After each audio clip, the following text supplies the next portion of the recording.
Venga, vamos a la segunda sección. Es la sección donde hablamos de cómo las empresas van de 0 a 1 millón de euros y la gente, que es normalmente todo el mundo que está en esta etapa de 0 a 1 millón de euros, pues plantea preguntas que algunas podemos responder, otras pues no. ¿Quién es el primero que quiere preguntar hoy?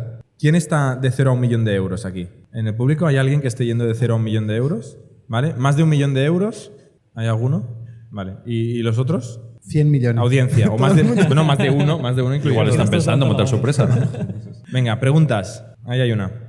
Bueno, estamos al punto de empezar a levantar una ronda pre-seed para un producto SaaS para empresas medio grandes. Y mi pregunta es, ¿cómo de importante es elegir los inversores adecuados para en esta época en pre-seed, ¿no? Yo qué sé, bueno, cualquier business angel vale o no. Y la otra pregunta es cómo algunas estrategias a cerrar o es que los inversores se comprometen muy rápido. En este caso tenemos gente que sí queremos invertir, pero una vez empezamos, algunas estrategias como cerrarlo. Ya está. Si quieres invertir, sí o no. Muchas gracias. Iñaki, ¿qué eres objetivo en eso? Pues no, pero eso no soy objetivo, ¿no? Pero sí que creo que es súper importante y que no se valora, ¿no? Y de hecho creo que a la hora de... Hay que pedir referencias, es que esto es muy obvio, ¿no? Y hay que... Mira, hoy hemos estado entre la comida que está con Jordi y con Bernat y ahora hemos estado en una compañía y nos han dicho, vamos a preguntar referencias vuestras en lo bueno y en lo malo. Y hay que pedir referencias en lo bueno y en lo malo. Y lo que le tienes que decir al VC es, yo voy a elegir a quién al VC o al Business Angel o lo que sea, yo voy a elegir a quién te pido referencias o los contactas tú directamente. Y eso, lamentablemente, parece que yo tengo la potestad de pedir referencias sobre ti y tú no tienes, y puede que dé un poco más corte de tú pedir referencias sobre el inversor. Y no se hace. Y una cosa que también creo que hay que fijarse mucho y tampoco se hace es quién te va a llevar en el fondo.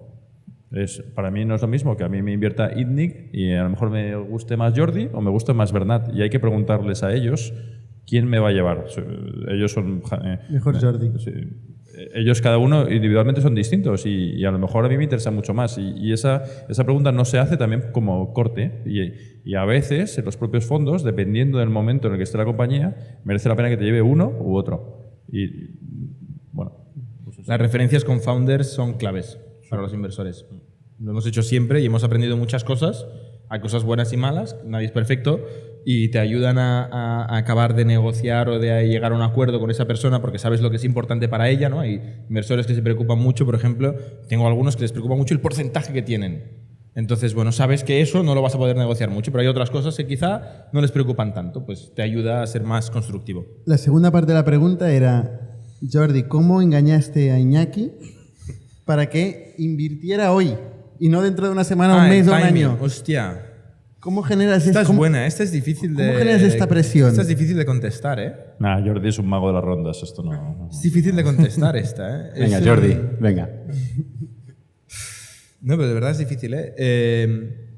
Me interesa, ahora estamos en este punto y nos interesa... No, la clave es generar competencia. O sea, la realidad nuestra en esa ronda, donde por cierto teníamos poco dinero, con lo cual no íbamos muy sobrados de tiempo, es que teníamos prisa y conseguimos varios inversores interesados. Entonces, cuando tienes varios, la sartén se da la vuelta y de repente el mango, se dice mango en castellano, está en tu lado, ¿no? El mango. Y ahí hay que usarlo y decir, oye, Iñaki, si no me firmas hoy, te quedas fuera, ¿no? Y el otro, si no me firmas hoy, te quedas fuera, ¿no? Y entonces, tal. Claro, eso es lo fácil. Lo difícil es cuando solo hay una persona... Cuando es un bluff. ¿Tú detectas los bluffs, Iñaki, o no? Hay mucho bluff, ¿eh? Sí, nosotros, cuando te dicen, oye, ¿es este viernes o te lo pierdes? Creo que es una estrategia que hay que pensarse mucho si eres un emprendedor para hacer eso. Tienes que tener cartas, ¿eh? El bluff, quieres decir. El bluff, porque yo te lo veo muchas veces. Te digo, vale, pues no pasa nada, tira. A Jordi no se lo viste, ¿eh? Sí. A Jordi no se lo vi porque también éramos followers de la operación, ¿no? Nosotros no éramos hay que practicar la cara de póker. Sí, ¿no? El consejo ahí es que practicar la cara de póker claro, y aguantar cuando tú estás jodidísimo y contentísimo y no solo tienes un inversor solo, sino que incluso quizá le quieres negociar. Pero un bluff puede matar al emprendedor, un bluff al inversor pierde un deal. Sí, es así. Pero el emprendedor se juega la vida porque o puede perderlo todo o puede reducir su dilución que hará que la compañía esté en mejor setup para el futuro, ¿no? Entonces, hostia, es difícil. Es psicología y idealmente alternativas. Idealmente alternativas. Pero siempre prisa, ¿eh? O sea, hay que dejar el calendario claro y no estar... O sea, eso de casa. Hay que tener un calendario y compartirlo y luego seguirlo estrictamente.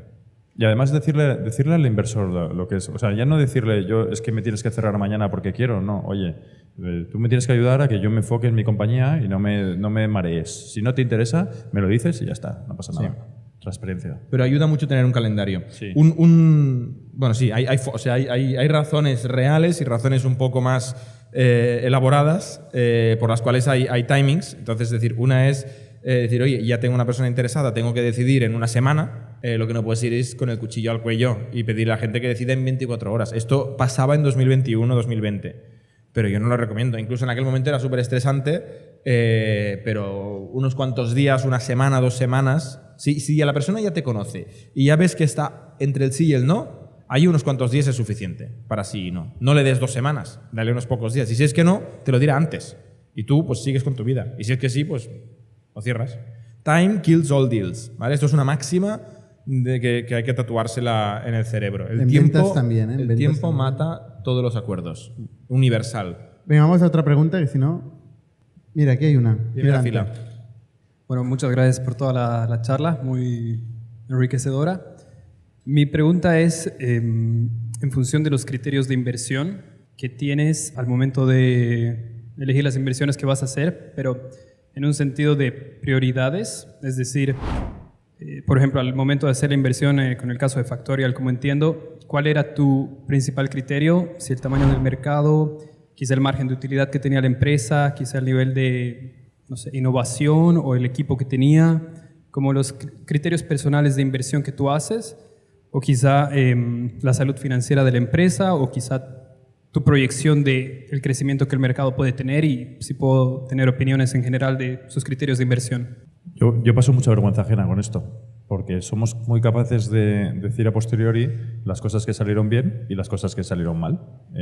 Si yo pienso en ese deal, lo primero que pasaba con ese deal es que un compañero mío, Pablo, ya conocía a estos señores de antes, y eso es relevante, porque los había visto en otra compañía, especialmente a Jordi, y eso en cuanto al conocimiento del emprendedor es absolutamente clave. Le voy a echar una flor aquí a César. Sin conocerle, de tanto escucharle en los podcasts, a mí me parece que es el tipo de persona en la que yo querría invertir. Y nos dijo que no, en su momento, o sea que me lo apunto aquí. Por ahí queda. Pero creo que es relevante si has tenido tiempo de poder dedicarle a esa persona. Y digo que pasa un poco vergüenza ajena porque todos somos muy capaces de decir, no, yo en ese momento vi muy claro que el producto que sacaba Factorial tenía sentido en un mercado así de grande, con unas métricas. La realidad es que no. La realidad es que ellos querían hacer una compañía en un sector, pero estaban muy empezando, no monetizaban, y hay un componente enorme de cuánto te crees a los emprendedores y cuánto te crees que ese mercado sea muy grande. Nosotros siempre hacemos una pregunta que es why you y why now. En inglés mola más, ¿no? Why you es la más importante, ¿no? El why now a veces no es muy claro, ¿no? El why now es por qué tu compañía en este momento puede que tenga un sentido que yo le meta dinero, ¿no? Hay muchos ejemplos de why now. Hay uno que es evidente, es los coches autónomos, ¿no? Todos sabemos que antes o después vamos a ir en coches autónomos. ¿Por qué yo hoy a tu compañía le meto dinero, ¿no? Y en esas preguntas, en el mercado grande y en los emprendedores son en los que los inversores de seed nos movemos. Entonces, el problema es que se nos identifica mucho como identificadores de tendencia, y el mérito supuesto que tenemos de haber invertido en Factorial, la realidad es que el mérito es de ellos y lo que hay que hacer es darle las gracias a ellos porque nos dejaron de invertir, pero lo más clave para nosotros es lo que hablábamos antes, poner más dinero en ese momento, ¿no? Entonces yo lo que te diría es, los inversores de seed, aunque te lo vendan de otra manera, están fijándose mucho en el mercado y en un mercado grande y en unos empresarios, emprendedores, como lo queramos llamar, en los que confían, y su clave es cuánto dinero de más ponen en esas compañías. Luego te lo autojustificarán después muchísimo y te dirán que no, que era porque el lifetime value /CAC era la leche y entonces según eso se iba a repetir, ¿no? No digo que no hagas ese análisis, lo que sí que digo es que lo otro es más importante, ¿no? Gracias. Venga, ¿alguna pregunta más? Mira, aquí hay una. Hola, buenas. Yo quería hacer una pregunta a Iñaki, que era ¿qué criterios seleccionáis vosotros como fondo para vender un producto, bueno, en este caso una empresa en la que hayáis invertido, una compañía, tanto en ganancias como en pérdidas? Porque hay veces a la hora de invertir que no tengo claro muy bien cuándo retirar en beneficio y cuándo retirar en pérdida. Entonces, No he entendido la pregunta. quiero decir, imagínate que inviertes en Factorial, ¿no? ¿Cuándo, digamos, vendes tus participaciones? Porque como fondo lo único que esperas es que se revalorice para tener más beneficio, ¿no? Entonces, ¿en qué momento decides hasta aquí? Por definición, cuanto más tarde mejor. Una vez que la mortalidad de los fondos, la mortalidad de las compañías en las que inviertes es muy grande. Es el porcentaje de compañías en las que inviertes al principio, se mueren muchas y tienes que compensar las buenas con las malas y hay un dinero grande que has metido en compañías que terminan siendo un cero, ¿no? Pero luego hay que mirar un poco el portfolio completo como para poder decir, esta me interesa venderla un poquito antes porque tengo muchas buenas y le veo mucho riesgo. Con la dificultad que eso conlleva, porque esto se dice muy fácil, pero tampoco es tan fácil. Es decir, yo hoy en todas esas compañías quiero buscar inversores externos que vendan o internos y normalmente se hace con mucho descuento, hay que involucrar a los emprendedores, esto es súper importante. Si yo quiero vender acciones de Factorial, hay dos opciones, o que yo se lo venda a gente del portfolio, a gente del accionariado actual, o que se lo venda a gente de fuera. Gente del accionariado actual, para Jordi y para Bernat, aunque me tengan que ayudar, porque me tienen que ayudar, no es una cosa que les duela mucho porque ya no hay que hacer un due diligence, no hay que ir conociendo a la gente y eso... Ya son socios. Ya son socios. Te da igual que uno tenga 5 y el otro 10 o uno tenga 3 y el otro 12. Claro, pero si yo me dedico a igual. contarle a mucha gente de fuera, a 25 inversores, oye, pues mira, es que Factorial es muy interesante, me dedico a mandar información, que a saber dónde llega, me dedico y luego los interesados les pongo a trabajar con ellos, les estoy dando un trabajo que para ellos es un coñazo, ¿no? Entonces, y luego que yo encuentre a alguien que me pague por ese dinero y que además los inversores que están ya dentro encima no ejerzan su derecho de que ellos pueden comprar las acciones antes de los de fuera, ¿no?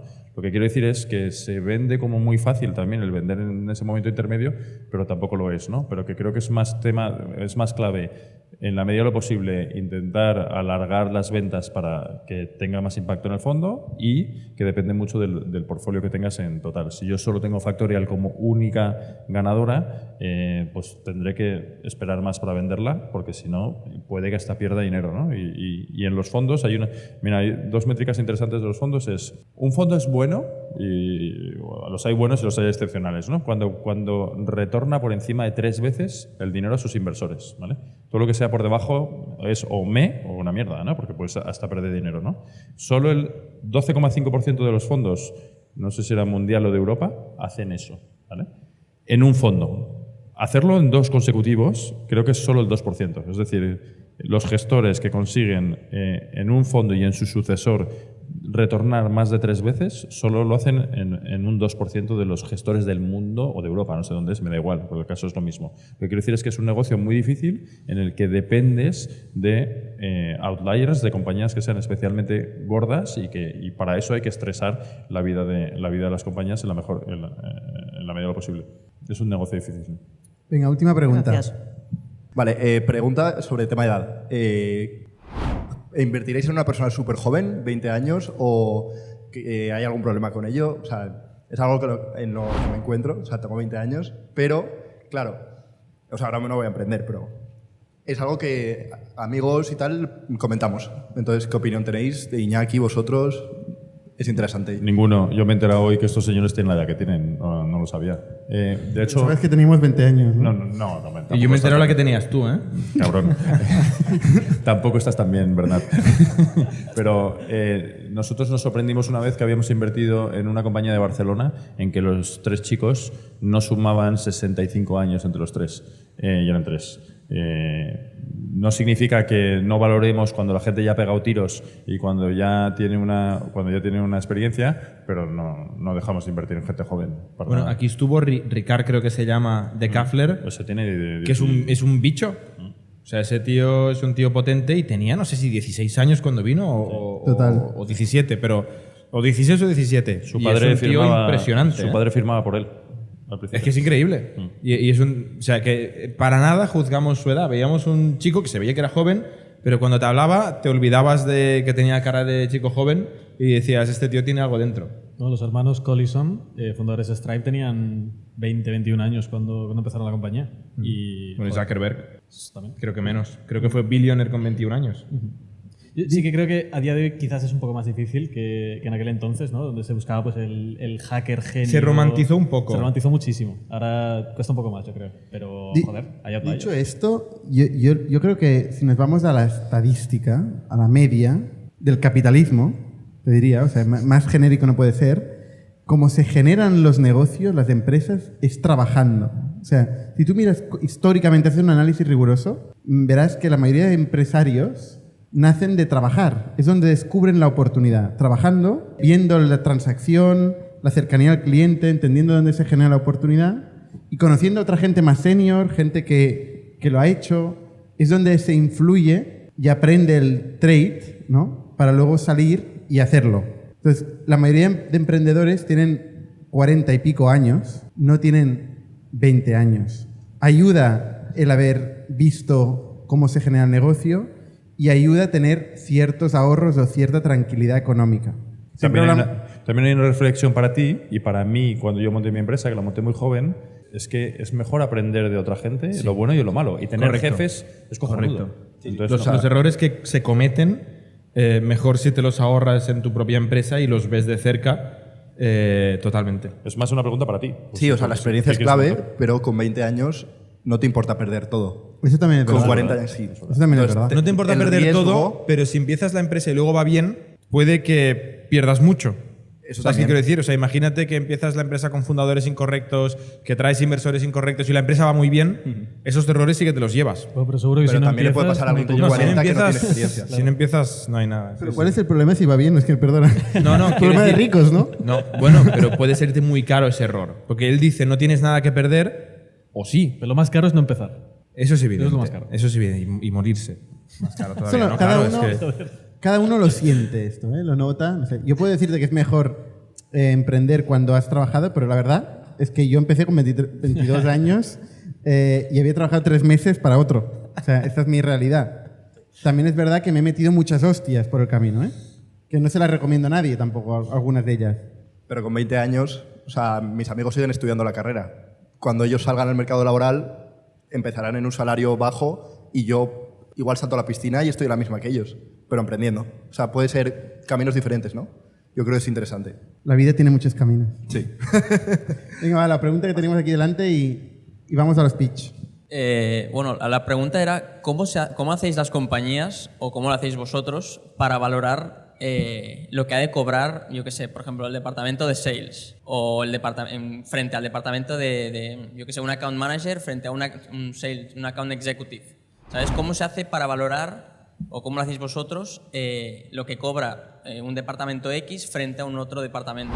Porque a lo mejor internamente, yo qué sé, yo que soy account executive, siento que mi trabajo se valora menos que cómo se está valorando el trabajo de mi compañero que es account executive. ¿Me entendéis? ¿Tú qué rol tienes en tu empresa? No, yo soy abogado, o sea, no tiene nada que ver, pero bueno, me he visto en situaciones de que amigos míos me digan, ostras, estoy en sales y siento que cobro mucho menos de lo que cobra el de mi derecha, que es account manager, por ejemplo. Ya. Una cosa que tienen las startups es que no tienen departamentos, o no deberían. Sobre todo cuando empiezas. O sea, si ya tienes un departamento, la palabra departamento cuando aparece es muy tarde. Nosotros intentamos evitar estos conceptos. Totalmente. ¿no? Pero luego cuando eres emprendedor, pues te dedicas a... O sea, el negocio al final es lo que decía antes cuando hablaba de los product managers que tienen que equilibrar oportunidad y coste. Un emprendedor genera la oportunidad intentando minimizar los costes y maximizando el impacto. Entonces, hay una cosa que es la realidad del mundo que te empieza a dar hostias y te coloca a tu sitio, ¿no? Cuando empiezas, un emprendedor intenta no pagar nada a nadie. Es decir, liarlos con, oye, vamos a cambiar el mundo, tal, ¿no? Entonces, no tiene dinero, con lo cual es fácil. No te voy a pagar nada porque no puedo, pero lo vamos a petar, vamos a cambiar el mundo y tú vas a estar ahí. Entonces, la capacidad de seducción que tenga un emprendedor pues determina estas primeras etapas de cómo empieza, cómo se concibe. Por eso también es difícil empezar sin dinero con 20 años. A partir de ahí, tú te vas al mercado intentando encontrar gente al mínimo coste posible y la máxima skill posible y el mercado te va diciendo, oye, ni de coña voy a trabajar para ti. Y entonces hay un día, cuando ya has hecho X entrevistas, que tienes clarísimo cuál es el precio de mercado. Y no es un tema de departamentos, es un tema de cada necesidad que tienes, quién puede encontrar en el mercado lo más barato posible, el mínimo coste posible, máximo impacto posible. Luego cuando creces y quieres sistematizarlo todo, pues empiezas a hacer benchmarks, estudios en Glassdoor, en LinkedIn, empiezas a ver las ofertas, ¿no?